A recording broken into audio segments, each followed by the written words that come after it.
Back in 2019, just shortly after Chapter 359 of Berserk was released, fans got the typical indefinite hiatus news that they are used to, but with the added piece of information that there would be a brand new manga created by Kentaro Miura premiering that fall, a manga called Duranki.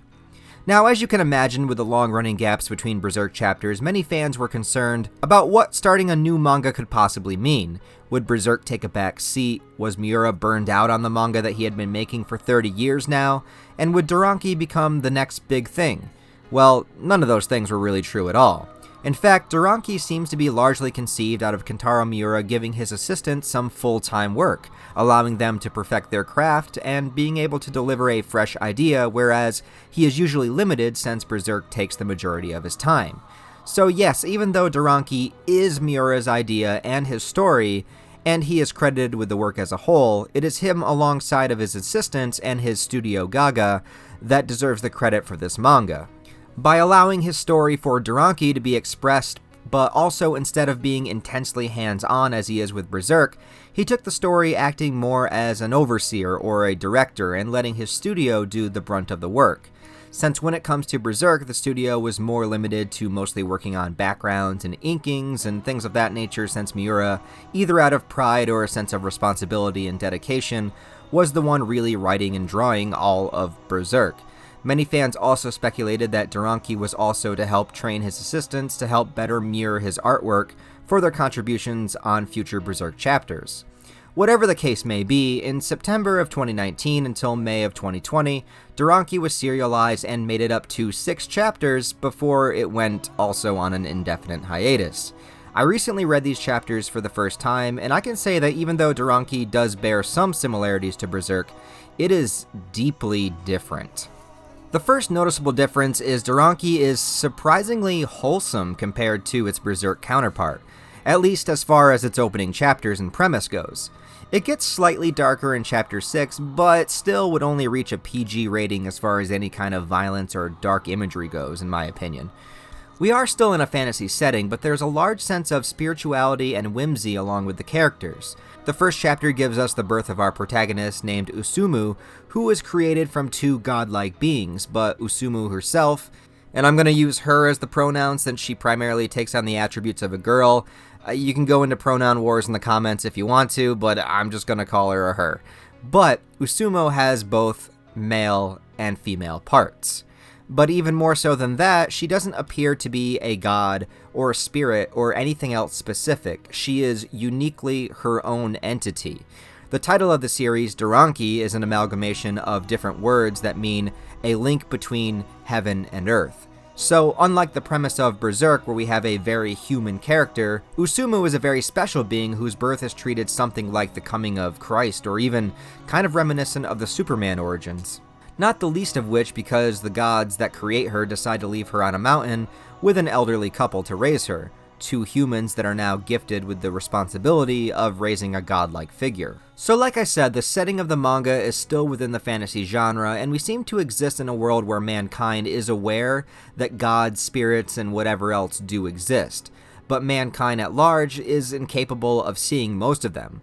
Usumu, on the other hand, as some years pass and she is now a child living on the farm, she can see, interact, and even offer up sacrifices, not like that, to them in order for them to physically interact and help her when she is in need.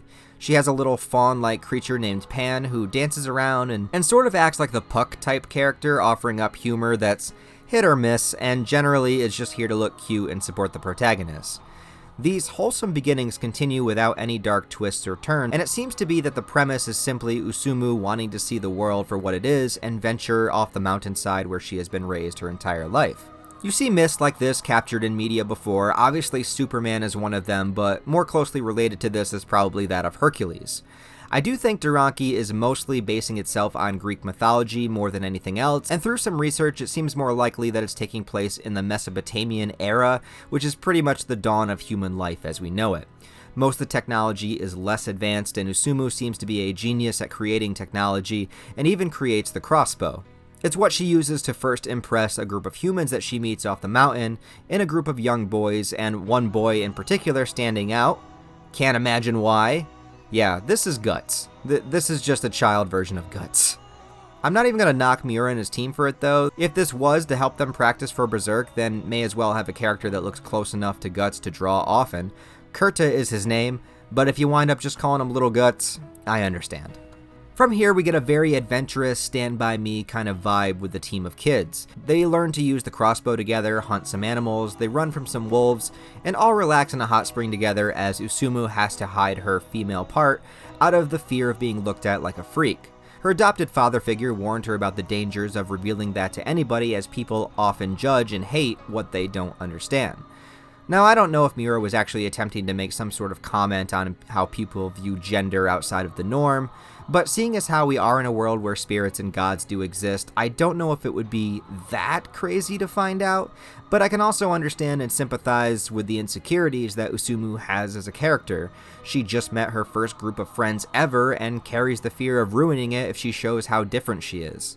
Her goal at the moment is to relate to them and add as much value as she can. There's also an aspect here that we are following a group of children who all do get naked and hide in the mud together from wolves and then bathe together. But it gives me more of a Stand By Me adventure kind of vibe more than anything else. A fun, whimsical sense of adventure that you only truly have when you're a child. It's only through the eyes of an adult that this scenario might look sketchy. But to me, it kind of put me in that place of feeling like a little kid and feeling that sense of victory and that intimate camaraderie that you have with your friends at that time. Just to bring up Stand By Me one more time, sorry, it's a great movie, you should go watch it. One of the best quotes in that movie is, "You never have friends like the ones that you had when you were 12, and I think that rings true, and that's definitely the vibe and feeling that I'm getting out of these early chapters. During chapters 5 and 6, things do take a little bit of a darker turn, but nothing too crazy. There's no deaths, no eclipse. The darkness comes from, first, just the introduction of more humans, and with the inevitability of that comes the concept of war.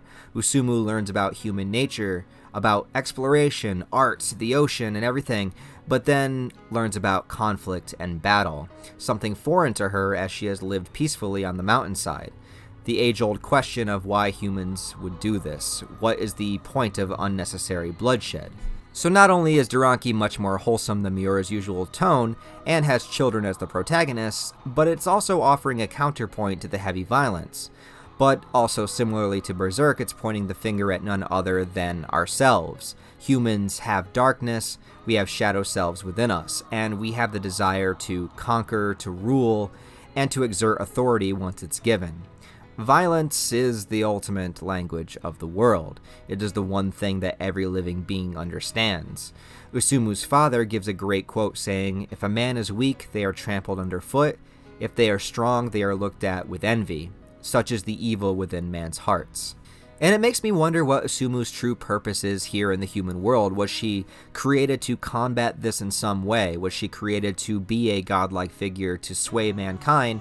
Or was she just put here to observe the truths of the world? In the final chapter, we get our first glimpse at an even greater darkness. Usumu comes upon a creature called a manticore. Now, I know there's a couple different versions of this mythological creature. I think that some of them come from Persian origins, and I always thought they were meant to have the face of a man and the body of a lion, and the man face would open and show rows and rows of teeth. Well, the Duranki manticore looks like this. The body is four-legged and sort of like a lion, but it also has wings, is armor-plated, and its face just looks like death incarnate. No, really, this creature design is pretty fantastic, and it definitely digs at some of the Berserk Apostle vibes. The introduction of a creature like this, just after we introduce the concept of human darkness and war, can't really be a coincidence. I have to think that maybe the story was about to take a darker turn even more. Maybe not to Berserk levels, but opening the door for monsters in a world of mythological gods and goddesses. If only there had been more. The battle with the Manticore is interrupted by a to-be-continued notice, which was never continued. After this chapter, Berserk resumed periodically through 2020 up until January of 2021, and Duranki was then the one to be on hiatus. Interesting, as Duranki wasn't meant to delay Berserk, yet the two manga did not release simultaneously. I don't really know how Duranki is viewed within the community. I haven't talked to anybody about it or even watched or read any reviews. In fact, the only person I know that has reviewed it on YouTube is Zagodhand, and I'll definitely be checking those out now. I think for the most part, people were just disappointed that Duranki seemed to be taking the top priority, especially while Berserk was in a crucial part of its story. And the unfortunate thing about creating a series as iconic and renowned as Berserk is anything else you do will always be compared to it. And with Berserk unfinished, that's what people want to see, and a departure to a more wholesome story about children and whimsical adventures just isn't what people were expecting. Add that to the fact that many fans think Berserk has gotten a little too tame over the years, and then when you go to Duranki, it's pushed even further in that direction, and yeah, I can understand it. I personally liked what I did read of it, and we only have 6 chapters to go on, so it's hard to make a real assessment.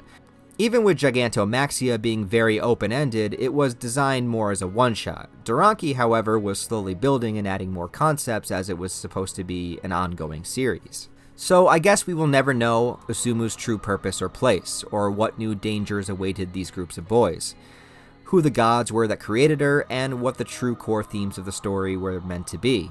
But I do think it's a fun little story that is worth checking out. It might not leave a lasting impression, but it's cool to see something different from one of my favorite manga creators nonetheless. If you have read Duranki, please let me know what you think about it in the comments. If you love it, if you hate it, were you indifferent about it, please let me know. Also, please like the video if you enjoyed it, because it really does help in the YouTube algorithm. I'd very much appreciate it. And also, if you'd like to support the channel on that extra level, I have my Patreon merch store in the description below, along with all my various social media links.